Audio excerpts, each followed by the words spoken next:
Good morning guys. मी आपली सर्वांची आवडती मिसेस मानसी परेश देशमुख आपलं सगळ्यांचं मानसीज कुकिंग स्टोरीमध्ये सहर्ष स्वागत करत आहे. तर आता आपण देवाला स्मरून, स्वामींना स्मरून एक काम करायचं आहे. काम म्हणजे असं की माझी आज आलेली आहे ऑर्डर मोदकांची. तर मला मोदक बनवायला घ्यायचे आहेत. मी विचार केला, मोदक असं तर मी बऱ्याच वेळा दाखवलेत, पण मी विचार केला जेव्हा मला खूप घाई असते आणि एकटीलाच जेव्हा मोदक बनवायचे असतात त्यावेळेस मी ते कसे करते हे मी तुम्हाला आज दाखवते. तर मी एका कढईमध्ये 2 ते 3 चमचे तूप घातलंय आणि त्यातही 1 चमचाभर खसखस घालून घेतले. खसखस जास्त करपवायची नाही. लगेच आपण याच्यामध्ये 1 वाटी भरून गूळ घालून घ्यायचा आहे.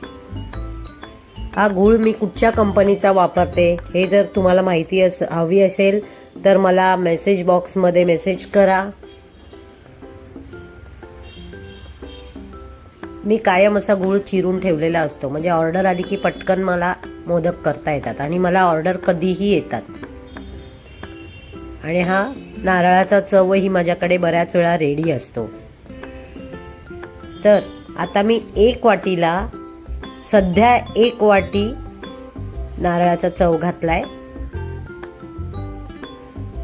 पण याच्यामध्ये होणार नाहीये. याला 3 वाटी चव लागतो, बरोबर 3 वाटी. हे माझं अगदी ठरलेलं प्रमाण झालं आहे. 1 वाटी पूर्ण हे करून झाल्यावर मी अजून 1 वाटी घालेन आणि मग 1 वाटी. असं थोडं थोडं केल्याने इतका व्यवस्थित चव होतो. जर तुम्ही एकदम घातलात की मग बरोबर आपल्याला ढवळायला मिळत नाही.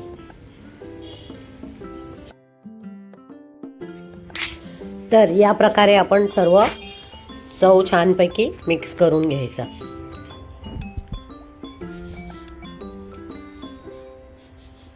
आता तुम्ही बघाल अजूनही 1 वाटी यात व्यवस्थित मावेल चव.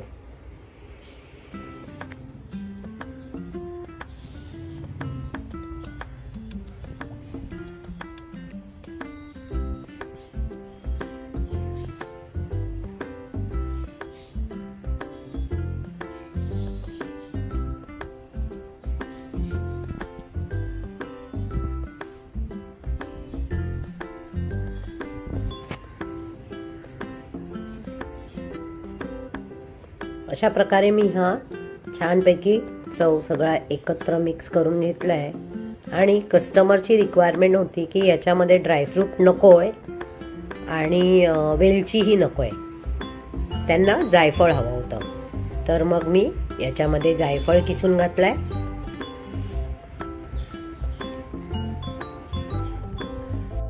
आणि पुन्हा एकदा ढवळून घेतलंय.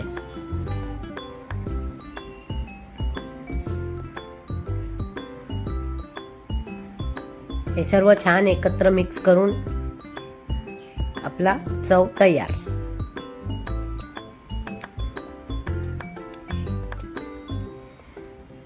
आता इथे मी थोडी मोठी कढई घेतली आणि याच्यात मी 2.5 पेले पाणी घातलंय.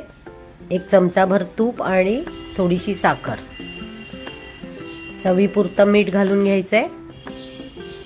आणि मी एक साईडला पीठ चाळून ठेवलंय, जे मी या पेल्याने पाणी मोजून घेतलं आणि त्याच पेल्याने मी पीठही घेतलंय. जितकं पाणी तितकं पीठ. याला चांगली उकळी आली की मग आपण हे पीठ घालून घ्यायचंय.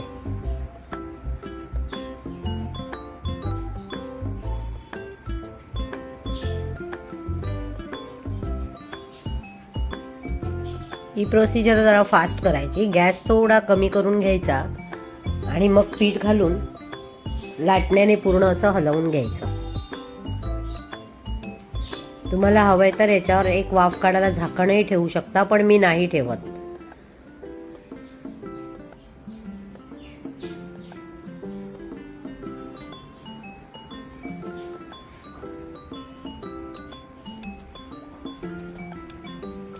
तांदळाची पिठी कशी बनवायची ह्याचाही मी तुम्हाला हवा तर व्हिडिओ बनवून दाखवेन. जर तुम्ही कमेंट बॉक्समध्ये मला लिहाल की काय कसं हवंय पीठ बनवता ते, तर मी तुम्हाला तेही नक्की दाखवेन.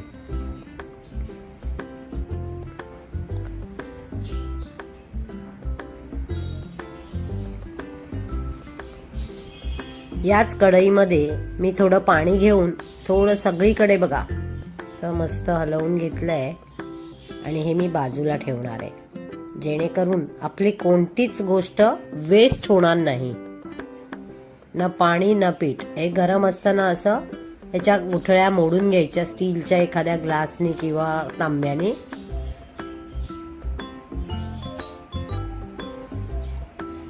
तोपर्यंत थोडंसे वाफ पण निघून जाते. जेव्हा आपण मॅश करत असतो तेव्हा वाफही निघून जाते, मग आपण इझिली पीठ भिजवता येतं. आता आपण जे साईडला पाणी ठेवलंय त्यानेच आपण भिजवून घेणार आहोत, म्हणजे आपलं पाणी म्हटल्याप्रमाणे पाणी पीठ कुठेही वेस्ट जाणार नाही. हे सगळं कालथ्याच्या साहाय्याने मी स्वच्छ करून घेते, परात इवन कढई.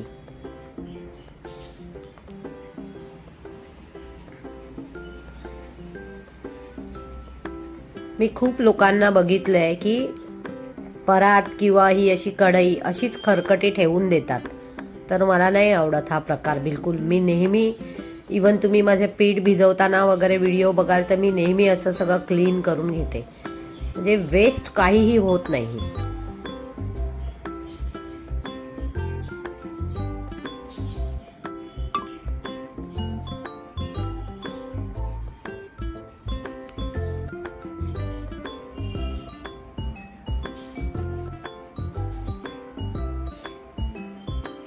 याच पाण्याने आपल्याला हे पीठ सगळं भिजवून घ्यायचंय.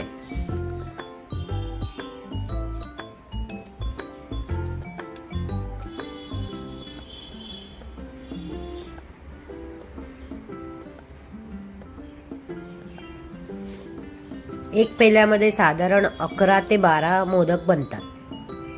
आता मला 25 मोदक ऑर्डर द्यायची होती, त्याच्यामुळे मी 2.5 पेले घेतलंय. एक 2-3 जास्तच होतील, पण जास्त झालेले नेहमी चांगलं. कधी एखादा मोदक फुटू शकतो, त्या वेळेला ऑर्डर असली की आपण गोंधळून नको जायला, म्हणून मी थोडंसं जास्तच भिजवते.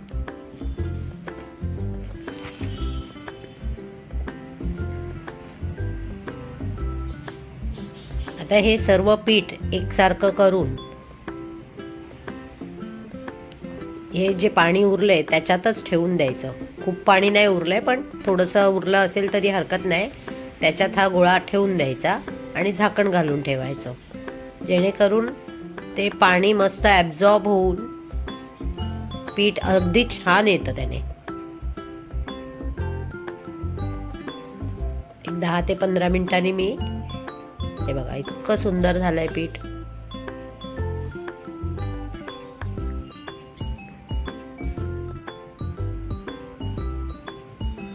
आणि आपल्याला लागेल तसाच गोळा फक्त थोडा थोडा काढून घ्यायचा, नाही तर ते पीठ सगळं ड्राय होऊन जातं. मग तुम्हाला मोदक वळायला पण त्रास होणार आणि ते पीठ खूप मळत बसायला लागणार. त्यापेक्षा कढईतच ठेवून द्यायचं झाकून. लागेल तसा तसा थोडा थोडा गोळा काढून घ्यायचा आणि त्याचे मोदक करून घ्यायचे. आणि तेल खूप वापरायचं नाही, जास्त करून पाण्याचा हात लावून घ्यायचा. तेल पाणी पण तेल खूप नाही लावायचं. जेवढं चिकटपणा असेल तेवढा तुमचा मोदक छान होतो. तुम्हाला पीठ दिसत असेल, अतिशय छान झालंय पीठ. हे बघा, आत्ता मी फायनली तेलामध्ये हात घातला, कारण की एवढा वेळ मला तेल मी वापरावं असं वाटलं पण नाही आणि गरज नाही लागत खरं तर एवढी तेलाची.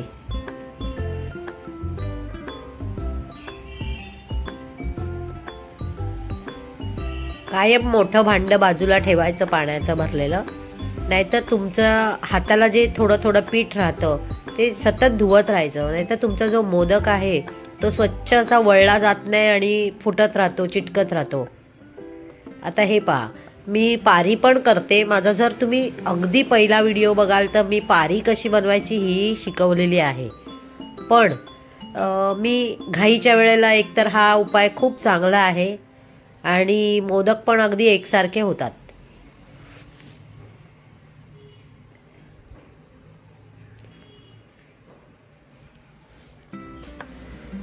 आता हे बघा, अगदी जवळजवळ अशा पाकळ्या करायच्या, पण शेवटपर्यंत करायच्या, मग तुमचा मोदक खूप छान दिसतो. थोडासा मला व्हिडिओ बनवताना यावेळेस प्रॉब्लेम झाला. मला कळलंच नाही की मी ऑफ कॅमेरा जाते आहे किंवा माझा हात अगदीच मागे येतो आहे. ते लक्षात नाही आलं ओघाओघात. पण तुम्ही बघू शकाल अगदी खालपर्यंत अशी आपण पाकळी करत घ्यायची आहे.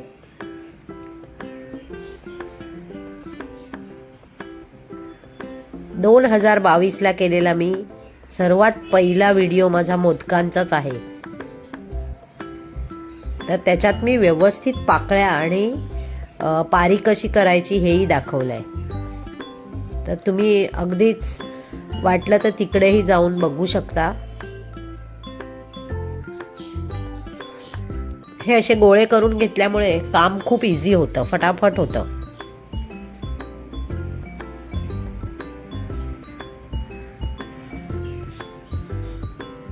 पाकळ्या सगळ्या अशा एक साईडला करून व्यवस्थित तो मुरड घालून घ्यायची. हे बघा,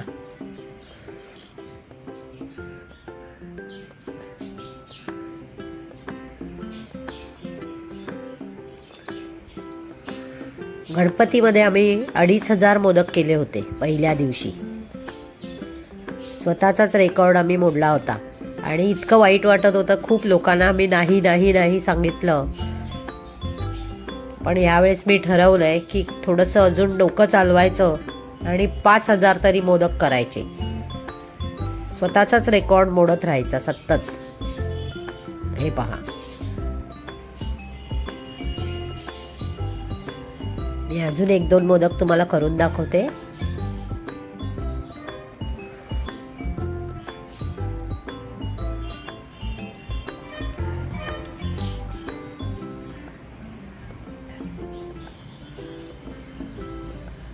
हे जे आपले पुरी मेकर आहे याला प्लास्टिक लावावं लागतं, नाहीतर मग ते चिटकतं पीठ. तर मी प्रत्येक वेळेस फ्रेश असं त्याच्यात मी प्लास्टिकचं एक बॅग लावून घेते.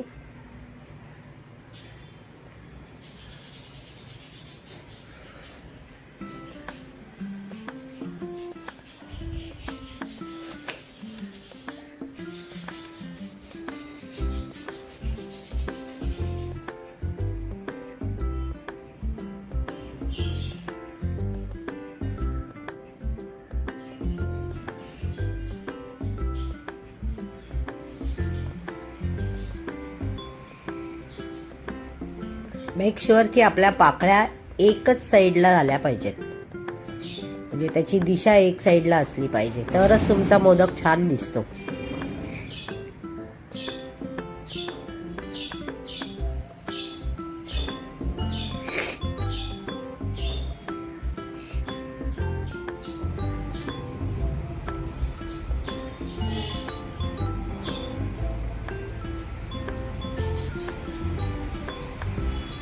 तर असा आपला मोदक तयार आहे.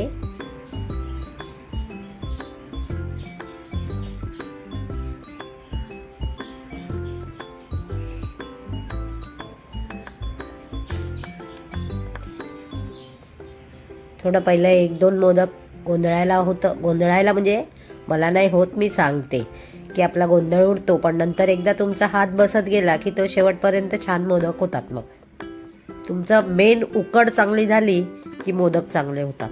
हे पहा,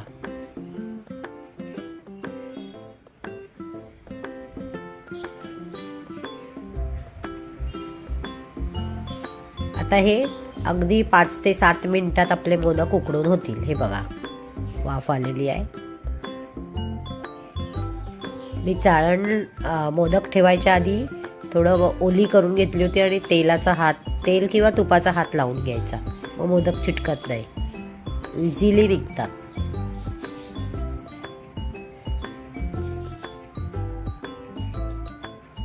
हे असं माझं पॅकिंग करून झालंय. तर अशा प्रकारे माझी आजची ऑर्डर कंप्लीट झालेली आहे. इतकी घाई झाली शेवटच्या क्षणाला. आम्ही 4:45चं टायमिंग दिलं होतं पॉर्टरवाल्याला, तर तो ऑलमोस्ट 3:50 पासूनच त्याने मला जे फोनी चालू झाले आणि माझी एवढी धावपळ झाली, अक्षरशः फोन घेऊ की व्हिडिओ शूट करू की मी मोदक करू की पॅकिंग करू, इतकी घाई झाली म्हणून मी तुम्हाला शेवटचं पॅकिंग आणि सगळं प्रॉपरली दाखवू शकले नाही. तर अशी आजची होती माझी ऑर्डर, एकदम धावपळीची. खरं तर धावपळ नसतं झाली, पण त्या पॉटरवाल्या म्हणजे जो डिलिव्हरी बॉय होता त्याने माझ्या मागे खूपच जास्त घाई केली. म्हणजे ऑलमोस्ट तो पाऊण तास आधीच आला आणि मी बरोबर वेळेत होते खरं तर, कारण मला 5ला ऑर्डर बरोबर मुंबऱ्याला पोचवायची होती. त्या हिशोबाने आम्ही त्याला 4:45ला बोलवलं होतं. तो 3:50लाच हजर आणि आल्यापासून कंटिन्यू फोन करत होता, झालं का मॅडम, झालं का मॅडम. त्यात मी खूपच गोंधळून गेली. पण गोंधळूनपेक्षा कसं असतं की कोणीतरी आपलं वाट बघतंय आणि मग ते डोक्यावर काहीतरी आहे. आणि मला इथे इतकं छान व्हिडिओ काढायचा होता, मी त्या मूडमध्ये होते आणि जरा माझा टायटाय फीस केला त्याने. तरी हरकत नाही, चांगले झालेत मोदक. आता बघूया कस्टमर काय म्हणतंय, त्यांचे रिव्ह्यूज काय येत आहेत. तर बघत राहा आणि लाईक शेअर सबस्क्राईब करा. तुम्हालाही कोणाला ऑर्डर करायचे असल्यास माझा पत्ता आणि फोन नंबर डिस्क्रिप्शन बॉक्समध्ये मी देत आहे. आणि मोदक म्हणजे माझं खरं तर हातखंडा आहे, पण आज मी ह्या मुलामुळे खूप गोंधळले. तर असतो कधी कधी असाही दिवस असतो. पीठ सगळं छान झालं होतं, सारण चांगलं झालं होतं, व्यवस्थित मोदक झाले असते, म्हणजे मोदक झाले चांगले, पण एक सॅटिस्फॅक्शन असतं ना कामाचं, ते मला नाही मिळालं आज, कारण खूपच धावपळ झाली. तरी हरकत नाही, मी अशीच काहीही ऑर्डर आली आणि जे काय बनवणार असेल ते मी आता तुमच्याबरोबर शेअर करणार आहे. असं मी अगदी ठरवलं आहे की जी ऑर्डर असेल ती तुमच्याबरोबर शेअर करायची. तर बघत राहा, कसं वाटतंय कळवायला विसरू नका. आणि शेअर सबस्क्राईब तो बनता है बॉस. धन्यवाद.